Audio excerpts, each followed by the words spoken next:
Hi everyone, आज हम बात करने वाले हैं प्रेग्नेंट ना होने के नेचुरल कौन कौन से तरीके होते हैं और क्या वो तरीके 100% कारगर होते हैं।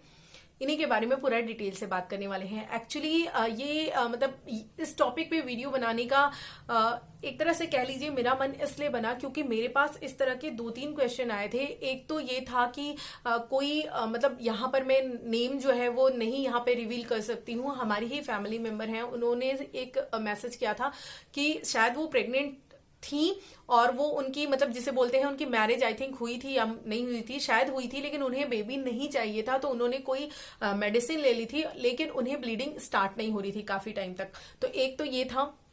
दूसरा ये था कि कोई बहुत ही यंग एज की गर्ल थी, यानी आई थिंक 14-15 ईयर्स की थी, आई थिंक 15 थी, मुझे इतना एग्जैक्टली याद तो नहीं है, लेकिन उनको क्या हुआ था, गलती से वो प्रेग्नेंट हो गई थी और उनका मतलब क्वेश्चन था कि मैम मैं क्या करूं। तो देखिए मैं आपको बता देती हूं कि ये जो नेचुरल तरीके होते हैं, पहले तो आप ये जानकर रख लीजिए कि ये 100% सेफ नहीं होते हैं, बिल्कुल भी नहीं होते हैं। स्पेशली वो गर्ल्स जो बिल्कुल अंधा जिसे बोलते हैं वो तीरा लगा रही है, मतलब उनकी अभी मैरिज नहीं हुई है लेकिन वो फिजिकल रिलेशन में है और उन्हें लग रहा है नेचुरल तरीके से वो प्रेगनेंसी को अवॉइड कर सकती हैं, तो ये आपकी बहुत बड़ी गलती है। आप ऐसा नहीं कर सकते हो क्योंकि 100% ये तरीके काम नहीं आते हैं। अब हम बात करते हैं इन नेचुरल तरीके में क्या क्या है, और अगले वीडियो में हम बात करेंगे कि ऐसे कौन कौन से तरीके हैं, किन किन चीजों का यूज कर सकते हैं जो कि साइंटिफिकली प्रूवन है, यानी कि मेडिकल की तरफ से है, मेडिकल रिसर्चर्स की तरफ से है, जो यूज की जाती हैं, जो काफी हद तक कारगर होती हैं। तो देखिए नेचुरल तरीके में कई तरीके आते हैं। पहला तो ये है जिसे बोलते जो कि एक तरह से कह लीजिए कि आप कह सकते हैं कि मेन का होता है, यानी कि जो पुरुष है वो इस तरीकों को यूज करता है, यानी कि जब उसका ऑर्गेजम होने वाला होता है तो उससे पहले ही वो क्या होता है, हट जाता है पीछे। तो ये एक तरीका होता है जो कि बहुत ही ज्यादा फ्रीक्वेंटली यूज होता है। लेकिन क्या ये सेफ है? तो जी नहीं, ये बिल्कुल सेफ नहीं है, क्योंकि कई बार हम मिस्टेक क्या करते हैं, जनरली ये मिथ होता है कि जो सीमन है उसको हम भूल कर बैठते हैं ये समझने की कि ये स्पर्म है। जी नहीं, सीमन में और भी बहुत सारी चीजें होती हैं। स्पर्म उसका एक पार्ट है, ना कि होल सोल पूरा वो स्पर्म होता है। तो आपको पता भी नहीं होता, अगर एक बूंद भी मान लीजिए अंदर चला गया और उस समय आपको पता भी नहीं है, आपको लगा कि आपने जो है समय से पहले ही वहां से आप हट गए हैं, लेकिन वो जो एक बूंद है वो प्रेग्नेंट कर सकती है। तो ये बिल्कुल भी सेफेस्ट तरीका नहीं है। आपको मैं बता दूं 100 में 14-15% ऐसा होता है, यानी कि 14-15 लड़कियां ऐसी होती हैं जो इस मेथड के बाद भी प्रेग्नेंट हो जाती हैं। तो पहला तो ये है कि ये बिल्कुल भी सेफेस्ट वे नहीं है, तो आपको मैं सजेस्ट नहीं करूंगी ये यूज करने के लिए, स्पेशली उन लोगों को जिनकी मैरिज नहीं हुई है। जिनकी हुई है उनको अगर मान लीजिए 1 साल बाद, 2 महीने बाद, 3 महीने बाद भी बेबी चाहिए, तो अगर उनके साथ ऐसा हो जाता है तो वो आगे प्लान कर सकते हैं, प्रेगनेंसी को कंटिन्यू कर सकते हैं। लेकिन डेफिनेटली जिनको हटाना है तो प्लीज वो एक सेफेस्ट वे पे जाएं, जो कि डॉक्टर्स रिकमेंड करते हैं, बताते हैं, मेडिकल साइंस के द्वारा बताया गया है।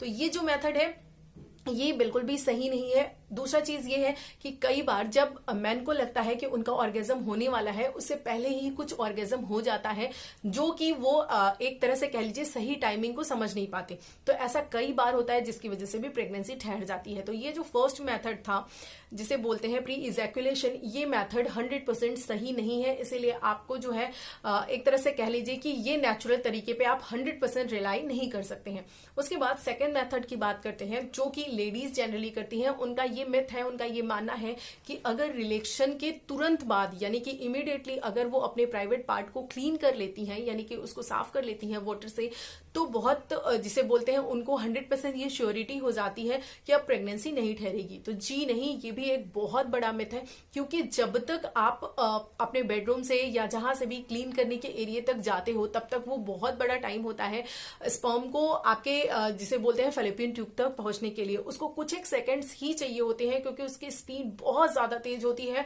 और जस्ट एक बूंद में ही मिलियन ट्रिलियन स्पर्म्स होते हैं।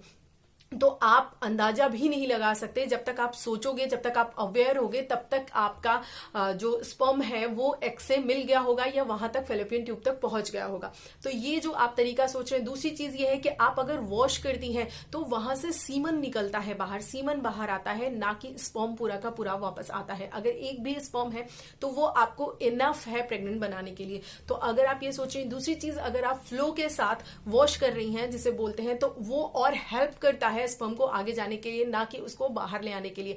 तो कई बार हमें जैसे कि मेरे पास मैसेज ये भी आता है, जैसे बहुत सारे लोग ट्राई कर रहे होते हैं लेकिन उनका सीमन अगर बाहर आ जाता है तो उनको लगता है शायद इसकी वजह से प्रेगनेंसी नहीं ठहर रही है। तो जी नहीं, सीमन और स्पर्म मतलब आप उसको समझने की ये गलती मत करें कि पूरा जो सीमन है वो स्पर्म ही है, उसमें बहुत सारी चीजें होती हैं। तो जो स्पर्म है उसको बहुत ही कम टाइम चाहिए होता है फेलोपियन ट्यूब तक पहुंचने के लिए। तो आपका ये जो दूसरा मेथड है, जो आप सोचती हैं कि रिलेशन के बाद, इंटीमेशन के बाद अगर तुरंत वॉश कर लिया जाए प्राइवेट एरिया को, तो ये क्लीनिनेस की वजह से तो बिल्कुल ठीक है। इससे आपको इन्फेक्शन नहीं होगा, आपको एसटीआई नहीं होगा, आपको यूटीआई नहीं होगा, यानी कि यूरिन का कोई इन्फेक्शन नहीं होगा, सेक्सुअल ट्रांसमिटेड डिजीज नहीं होगी, ये सब ठीक है। लेकिन अगर आप ये सोचें कि वॉश कर लेने से आप प्रेग्नेंट नहीं होगी, तो ये एक मिथ है। इसमें भी हाईली चांसेस होते हैं कि आप प्रेग्नेंट हो सकती हैं।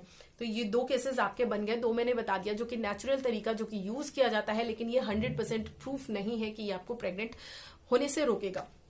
तीसरा मेथड ये है जो कि जनरली ये मिथ होता है कि जो पीरियड्स हैं उससे 7 डेज पहले एंड पीरियड्स के 7 डेज बाद जो है वो अगर हम रिलेशन रखते हैं तो वो सेफ टाइम पीरियड होता है। तो जी नहीं, आप ऐसा बिल्कुल भी नहीं कह सकते कि वो बिल्कुल भी सेफ टाइम होता है, क्योंकि आपको नहीं पता कि कब एग रिलीज हो रहा है, कब फर्टिलाइजेशन हो रहा है। उसके लिए जरूरी है कि आप या तो जो मार्केट में बहुत तरह की किट्स आती हैं उस किट्स का यूज करें। हर महीने आप देखें कि कब आपका ओव्यूलेशन हो रहा है, तो आप पता लगा सकते हैं कि कौन से आपके बिल्कुल सेफ डेज हैं। लेकिन इतना मुझे नहीं लगता किसी के लिए भी पॉसिबल है कि हर महीने इतना खर्च कर पाना, ठीक है, स्पेशली ये जानने के लिए, सेफ डेज जानने के लिए। तो जनरली लोग यही तरीका अपनाते हैं, 7 डेज पहले 7 डेज बाद का। लेकिन ये बिल्कुल भी सही नहीं है, क्योंकि ये डिपेंड करता है किसी महीने आपका जो एग है वो पहले निकला, किसी महीने बाद निकलता है, किसी महीने जो आपका ओव्यूलेशन डेट है उससे भी 2-3 दिन बाद अगर आप ओव्यूलेट हो रही हैं, या 2-3 दिन बाद एग निकल रहा है। तो ऐसे में क्या होता है, जब आपको लगेगा आपका सेफ डे है लेकिन वो सेफ डे होता नहीं और प्रेगनेंसी ठहर जाती है। तो ये वाला मेथड भी बहुत अच्छे तरीके से काम नहीं करता है, स्पेशली जब आपके पीरियड्स खत्म होते हैं तो आपको लगता है कि उसके बाद वाला जो टाइम पीरियड होता है 7 डेज वो बिल्कुल सेफ होता है। तो जी नहीं, वो वाला टाइम पीरियड बिल्कुल सेफ नहीं होता है, क्योंकि अगर मान लीजिए आपने मतलब आपके पीरियड्स खत्म होने के 7वें दिन मान लीजिए या 6वें दिन आपने रिलेशन रखा है और अब भी आपके अंदर आपको पता है कि जो स्पर्म है उसके जिंदा रहने की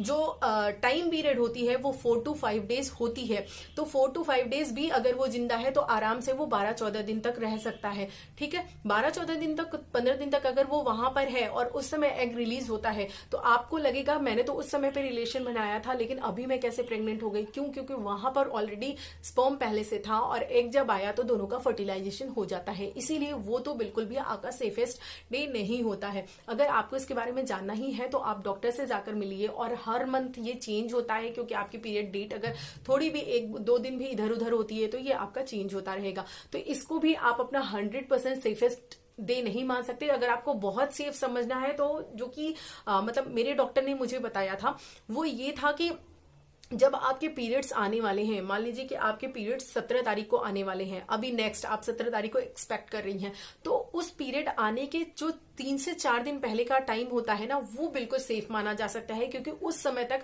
आपका जो ओव्यूलेशन है वो हो चुका होता है, इतना ज्यादा लेट नहीं होता। अगर आपके पीरियड्स बहुत ज्यादा इनरेगुलर नहीं है तो, अगर रेगुलर पीरियड है तो तब तक आपका ओव्यूलेशन हो गया होगा। तो आई होप ये जो तीनों नेचुरल मेथड थे मैंने आपको तीनों के बारे में डिटेल से समझा दिया। और ये तीनों मेथड बहुत ज्यादा सेफ नहीं माने जाते हैं, डॉक्टर्स भी कहते हैं इसको। तो अगर आपकी मैरिज हो चुकी है, अगर आपको लग रहा है कि ठीक है हो गया, मतलब कंसीव हो गया तो भी ठीक है, नहीं हुआ तो भी ठीक है, ऐसे में आप इस मेथड का यूज कर रही हैं, देन ओके है, क्योंकि अगर हो भी गया तो भी आप प्रेगनेंसी को आगे कंटिन्यू कर सकती हैं।